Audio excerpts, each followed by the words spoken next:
we'll go ahead and get started. And if we have any stragglers, obviously they can just jump in when they get here. And also, too, I always, it's a good reminder to let everybody know that we do record this session. And so if you like what you're hearing or you don't feel like you're taking it all in, you'll be able to listen to it again or pass it along to all of your friends and family members that you think could really benefit from this advice as well. Um, so just know that if you don't take everything in, for those of you who obviously know me, I love statistics, and statistics say that when you have a clear head, you can take in about 18% of what you hear. So if you are under even more stress, that percentage is even down. So again, take in what you can and just know we'll send this out to you if you ever want to listen to it again or pass it along. So again, I'm Megan Sturrett here with Revel Private Wealth, and we have a wonderful presenter for you today. And we thought of all the things leading up into the holidays, what might be a topic that we can bring sort of a value add to our clients. And so we thought about this topic of dealing with holiday stress and pressure. So we know that the holidays can be joyful, but they can also be overwhelming. And so we wanted you to join us today for a very thoughtful conversation about how to navigate this seasonal stress with more ease, more awareness, and self-compassion.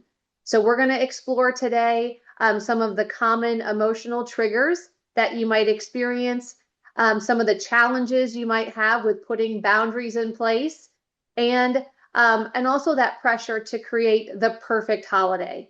I can say my son went away for college for this year. He's coming back, and the pressure of making this the most magical experience he's ever had. I can feel it mounting. I'm so excited, but I Mhm. also want him to remember how wonderful home is and want to come back, right? And so I definitely can understand what we mean about that perfect holiday. So our goal here today is to leave with practical tools to manage expectations, to help you regulate emotions, and obviously reconnect with what's really important and what really matters. So whether you are juggling family dynamics, sometimes there's financial pressures this time of year, or just trying to stay grounded. Hopefully you'll get some insights from this workshop that peace is possible, and it starts with compassion. So with that, I wanted to introduce our tremendous and amazing speaker for today, Jennifer Reza. Jennifer is a friend and a very trusted colleague of ours.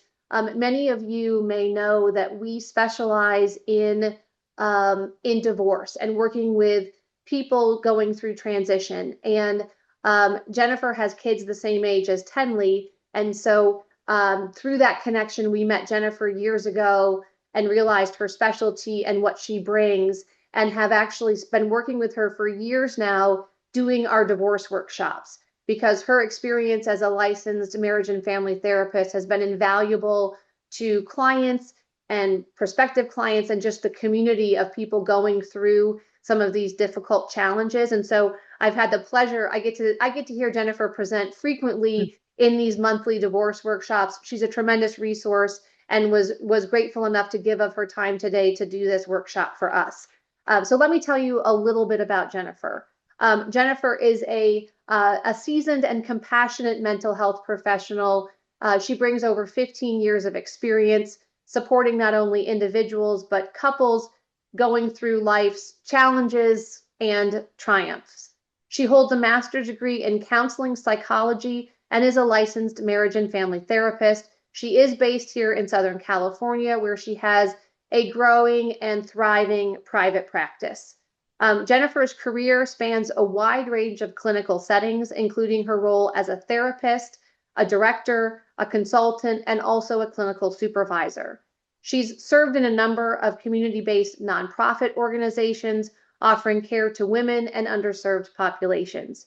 Her experience and expertise includes working with individuals, couples, families, executive women, and of course, as I already mentioned, those navigating divorce.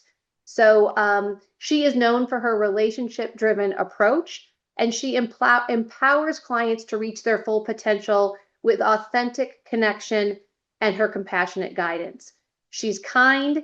She has a wonderful, calm yet positive energy, and also a wonderful intuition that helps to foster healing. And she has a wonderful reputation for those in her field. Doing what we do in divorce, you realize how small the world is, and so it is nice to know that you're working with somebody who is respected by her colleagues and often is referred when they know that it fits her specialty. So we are so grateful to have Jennifer here with us today. And so with that, I will turn it over to you. Jennifer is going to talk for maybe about 20 minutes or so. And then if you have specific questions, we'll be sure to take those at the end. I know I have about 8 or 10, Jennifer, brewing. No, I've been I'm waiting for ready. this moment. No, I'm ready for you. No, so think of your questions as we go along, and Jennifer will try to help answer those at the end. So with that, I'm going to give it over to Jennifer to talk about peace, not pressure. Thank you. Thank you so much. That was such a kind and generous introduction. So I love working with you. And I appreciated hearing a little bit about what you mentioned with your son, his first time away at college, and kind of already that brewing pressure of wanting to make sure it's just perfect for his first return home for the holidays. So, and that's kind of why we're here today, right? So, and I think when you were sharing a little bit, it was just reminded me of this idea of both and, right? And I think the holidays, this idea of peace, not pressure, joy, not stress. The both and is it's not either or, right? It's not either we're stressed or we're happy, right? We're humans, we're very complex, and we do have the ability to feel two contradictory feelings, and at the same time. So if maybe use that as an anchor as you're walking through your holidays, but maybe even through this presentation, just because we're stressed out or we might have some moments that are really bad doesn't take away from the joy and the happy moments, because they're both real. So, anyways, as Megan mentioned, I'm a licensed marriage and family therapist. I do have a private practice here in Southern California, but being licensed in the state of California, I provide telehealth services and in-person therapy services across the state of California. I work predominantly with adult individuals and couples, and and have an extensive background in working not only with that population, but with children once upon a time, with adolescents, and also working with families. So over the years, I've definitely have developed a lot of experience and exposure, and support to those navigating through different types of crises at different times of year, but in particularly through this time of year as we're wrapping up the ending of one year, getting through these holidays, and preparing for the year to come. So I did work as clinical director in a dual diagnosis mental health outpatient treatment program, and in that I oversaw the family program. So it was interesting because come this time of year, for the clients that we did have currently receiving treatment under our care, this was a time of year where we really started seeing a lot of just heightened emotions, a lot of crisis. So it's really real, and it's not necessarily just in the population of people who struggle with mental health or have a mental health diagnosis, but across the board. And so oftentimes, even as myself as an individual or you as an individual, maybe might not struggle directly with your own mental health struggles, but we also have loved ones, right? We all know people in our lives, people who are close to us who struggle with addiction, who have a mental health diagnosis, and so it's all relevant, because we are confronted with it and is a part of our reality. So. I think this topic, I'm really passionate about this topic, and even more so when it comes to talking about compassion. So, the purpose of today's presentation is really just recognizing that stress is normal during this time. It's not personal failure if you're stressed and not juggling all the balls perfectly, right? If it's common to drop a couple and pick them back up and keep moving. So you're not failing if you're not happy and joyous during this time. And today we'll learn some practical strategies, figuring out how to manage emotions, manage expectations, and I hope that you'll appreciate today's content.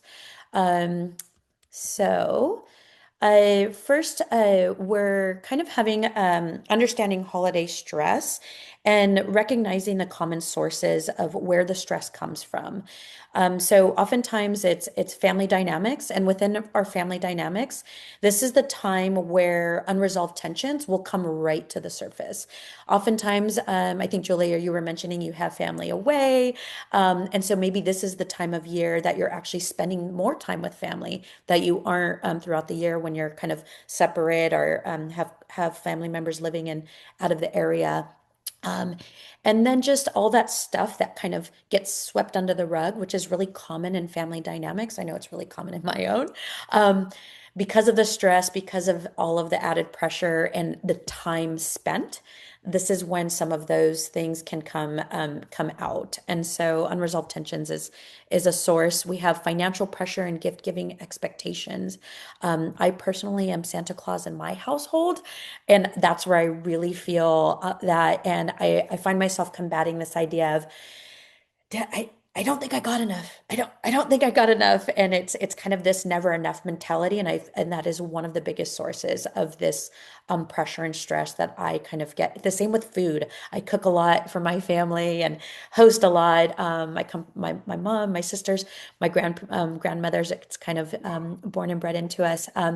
But we have this thing where we're preparing food. We always prepare for 30 when we only have maybe 12 people or 15 people coming. Um, but it's this thing, it's not enough. So I really feel that pressure and it can come out like that. Um, we oftentimes feel stressed due to time demands and overcommitment. So this is the time of year where there's holiday parties, there's special events, there's the different things that you may want to make sure the kids go to, like shows and just special activities that are happening in schools and across the board. And so this is the time of year where our calendar gets really flooded and really inundated with invites. And so we'll get to this a little bit further, but just because there's an invite doesn't mean it's concrete in your calendar, right? And so that overcommitment can be really challenging. Oftentimes, this is a time of year when we've experienced grief and loss or have some attachment struggles. This is a really, really big trigger for activating grief and loss. And so this is oftentimes a reminder.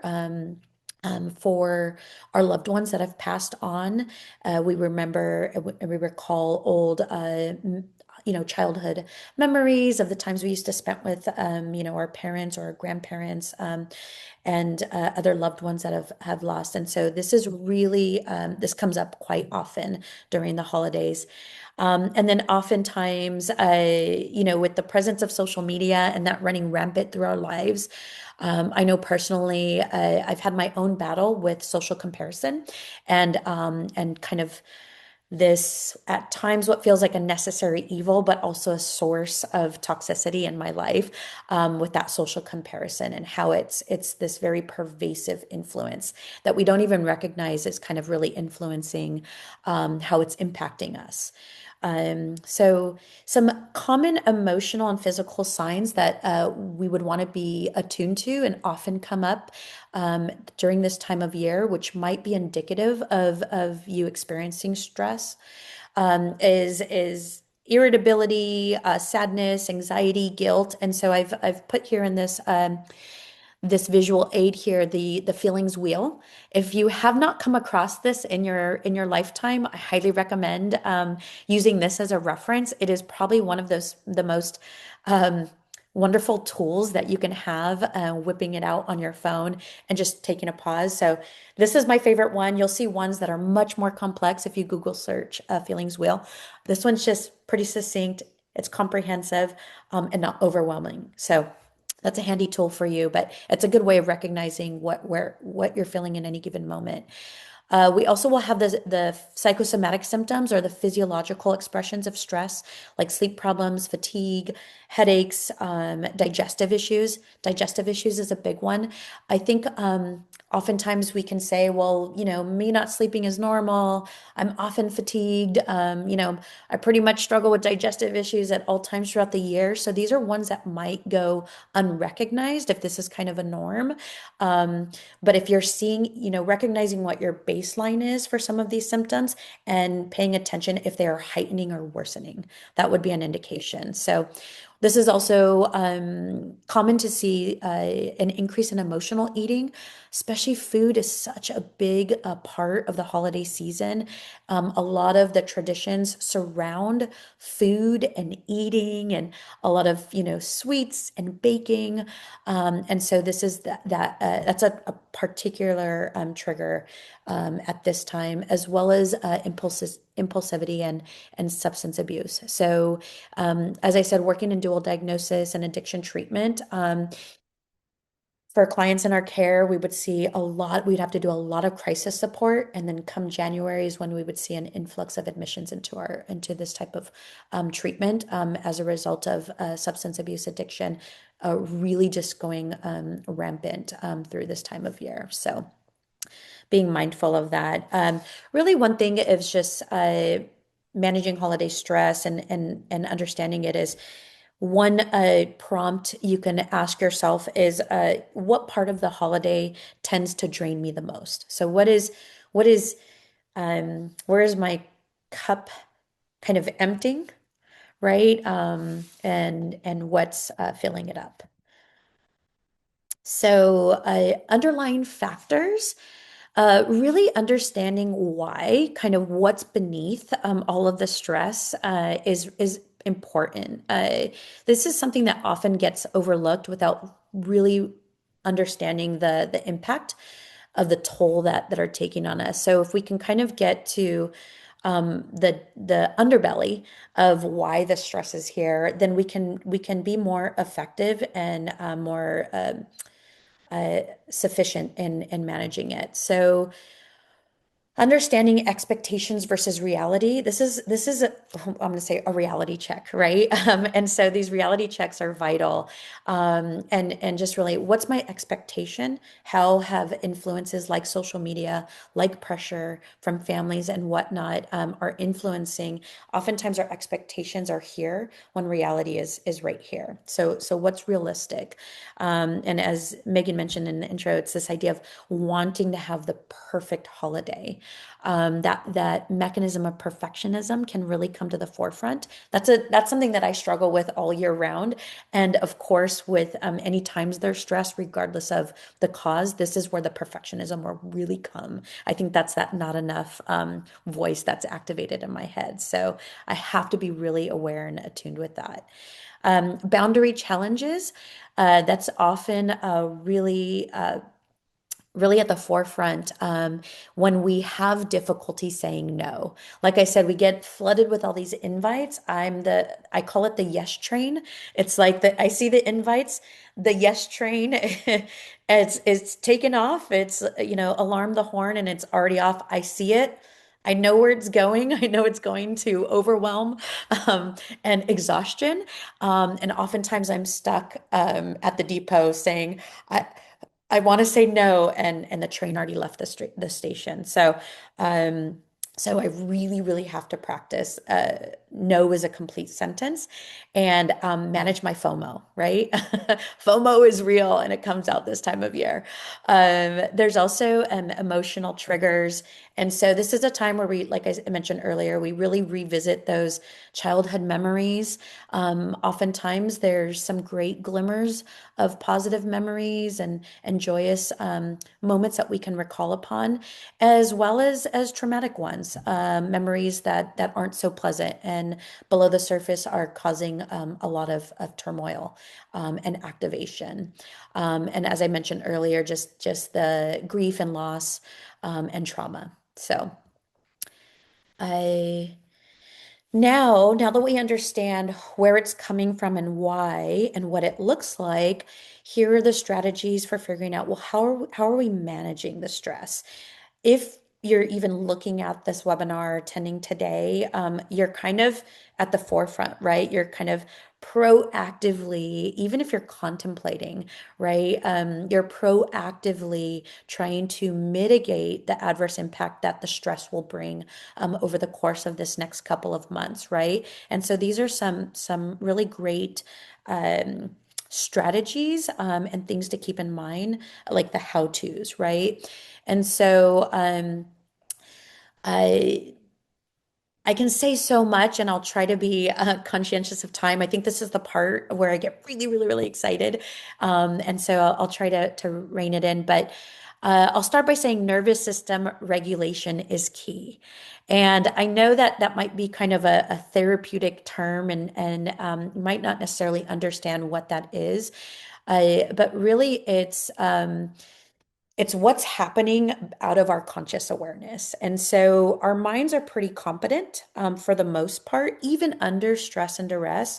We tend to rely on our cognition of kind of making sense, maybe being able to identify. And a lot of the tools I have here are led by our thought process.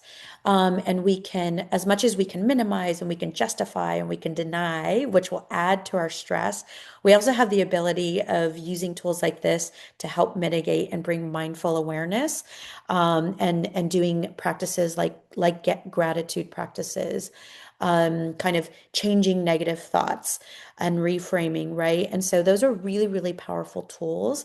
We also have the action-based things that we can do. Social support and connection is key. A lot of times, this is a time of year that even though we might be spending time with people, we might still experience a lot of isolation and loneliness.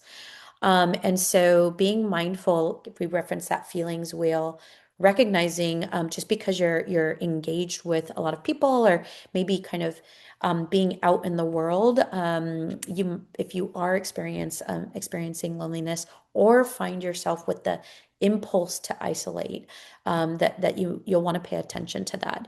And so it's kind of like that concept of quality over quantity, right? So this idea of social support and connection is really being mindful and engaging in qualitative connections and places and people, as opposed to just kind of doing all the things and being in the face of people where you're not necessarily getting that cup filled. It's actually just an extension of pouring more out of that cup. So we have our mind, we have our actions, and then we have our nervous system. So that's all the stuff that's happening out of our conscious awareness, right? And so I could do a whole nother webinar, a different time on nervous system regulation on its own. So maybe Megan, you'll invite me back for 2026. I would love, I'm very passionate about this, but it's just knowing that there's stuff happening below the surface that we don't even know is happening, right? And that's where the stress will really take its biggest toll. And so, really, the biggest tools for just tuning to the nervous system is bodily awareness.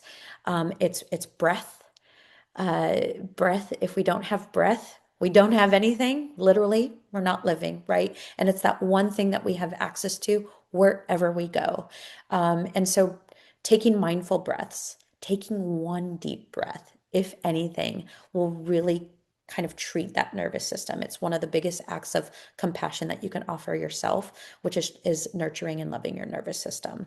So that's really huge. And some self-care basics, of course, going back to actions, maintaining your routines, right? When you are at your most optimal functioning, maybe at different times of the year, what is your sleep routine? What is your nutrition routine? What is your daily activity routine? And kind of just making sure you're really adhering to those throughout the year.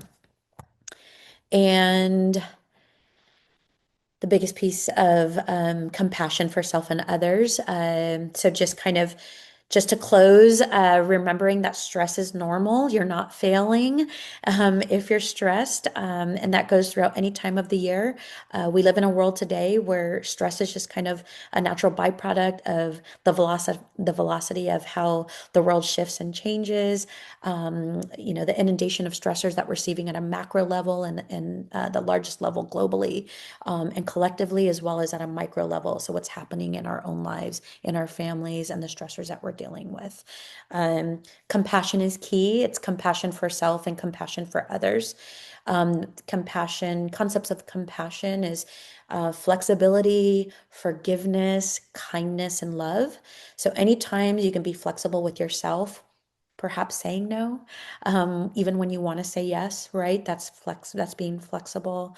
Offering forgiveness when you do mess up, right? And you kind of fumble something that felt really big.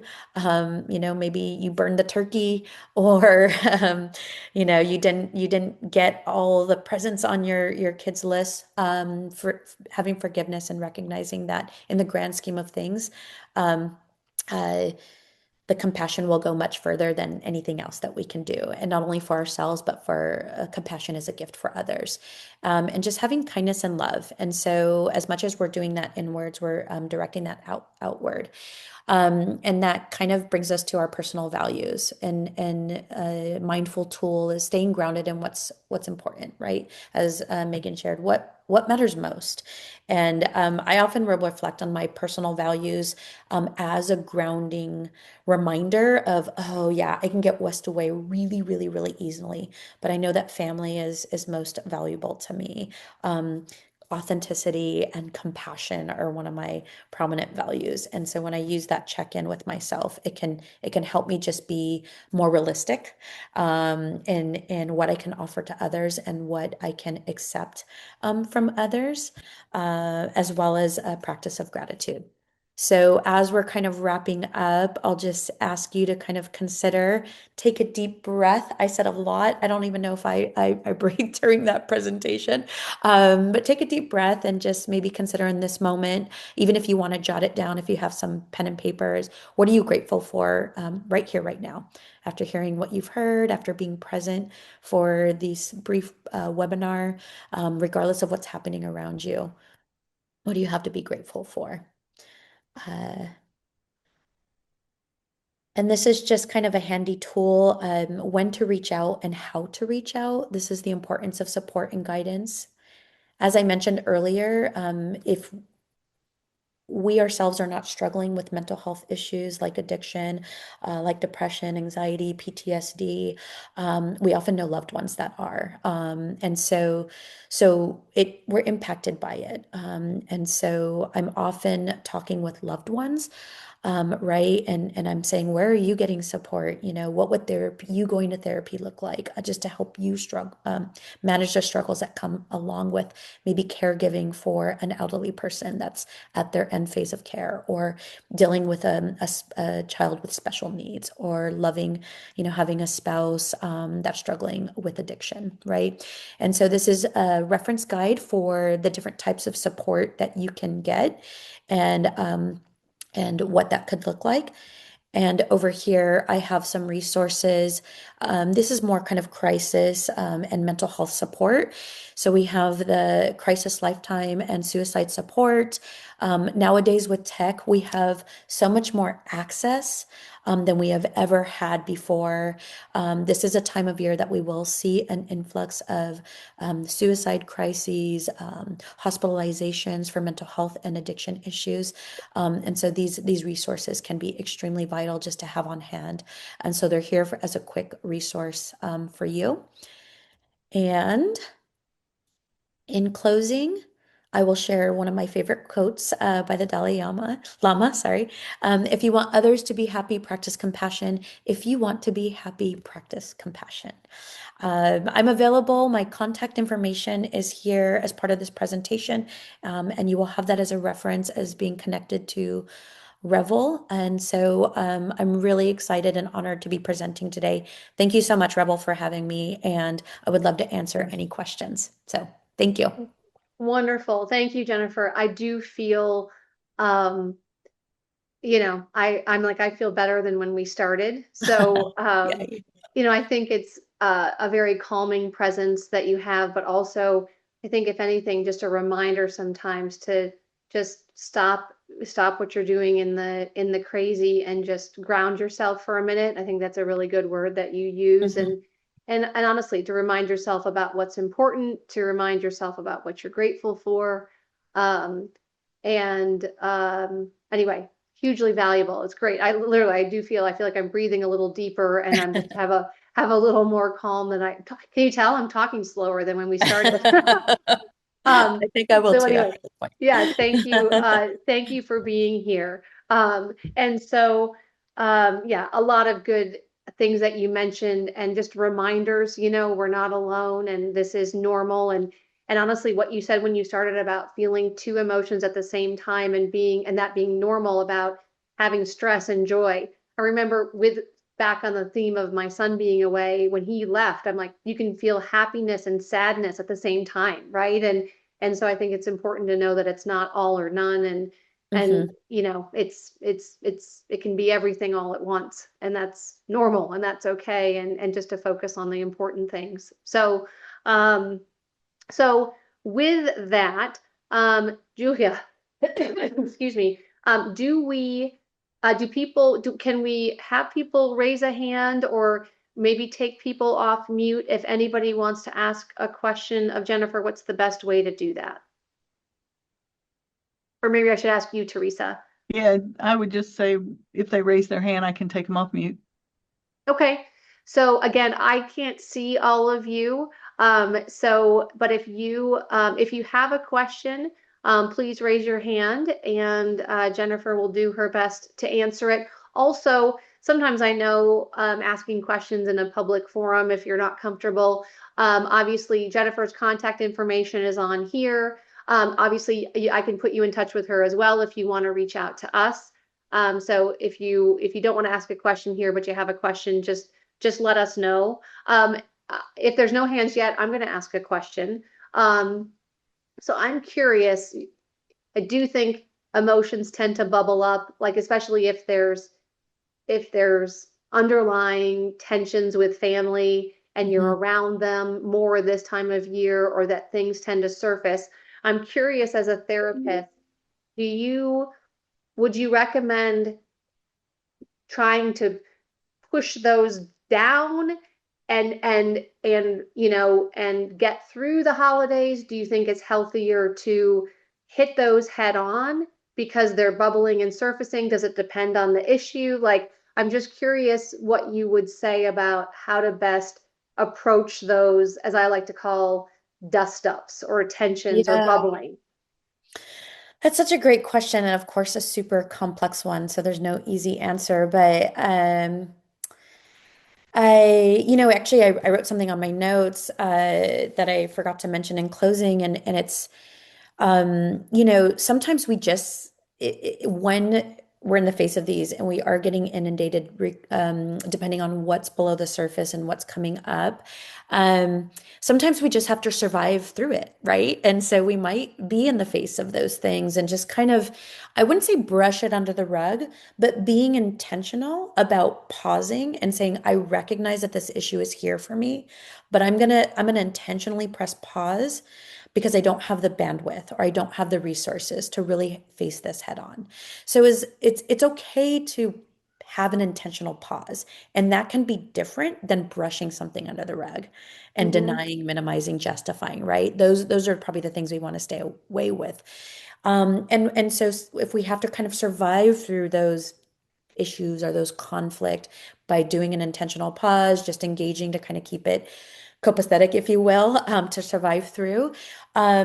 Remember that you took that intentional pause and revisit, right? And so I one of the things I wanted to say is, this is the proactive measure. Let's talk about what happens in January once you've gotten on the other side of this, right? And it's probably even more paramount to check in with self and say, okay, now what do I need, right? I went through all of it. It was great. It was wonderful. It was stressful. This came up. I experienced a lot of grief.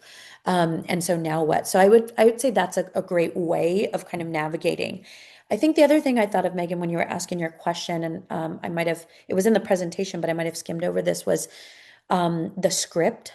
One of the boundary tools is kind of as one monitoring self, knowing when too much is too much, and having a script for how to engage, particularly with family members, right? And so, as weird as that might sound, it is if we don't practice it and when the moment comes, we often won't use it, right? And so kind of thinking through with yourself, maybe even if you're taking notes of when that certain issue comes to the forefront, what's your script that you've already kind of developed for how you're going to address that, right? And it doesn't have to be full confrontation to then activate maybe potentially even more conflict and tension, but just say, a boundary of, I hear you, and I understand why you're bringing this to the table, but right now is not a time that that's something that we should engage in. And I would like for us to revisit that at a different time, whether that's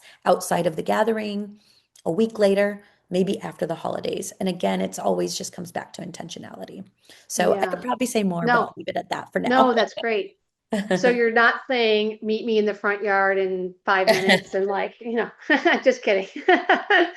Um, no, that's great advice. I think, like you said, the intentional pause. It's not the and also and it's a pause, which means if you're pausing, you come back, Yeah. right? You come back to it. It's not forever.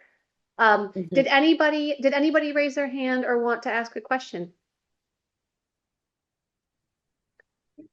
Not so far. Not so far. Okay. All Oh, right. Well, I wait, here's will. one. We have Oh, one now, Stephanie. wonderful.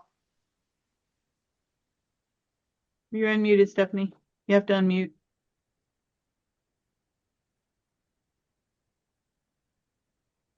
Okay. Stephanie, were you able to unmute yourself? Okay. Am I unmuted now? You are. Okay.